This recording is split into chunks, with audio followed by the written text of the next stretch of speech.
Wel, dyma ni yn Llundain yn aros am y tren yn ôl i Richmond.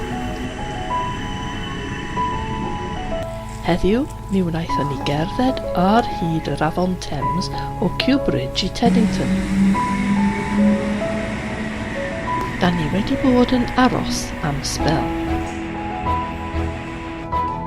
Ond rwan, da ni ar y tren yn barod i gychwyn.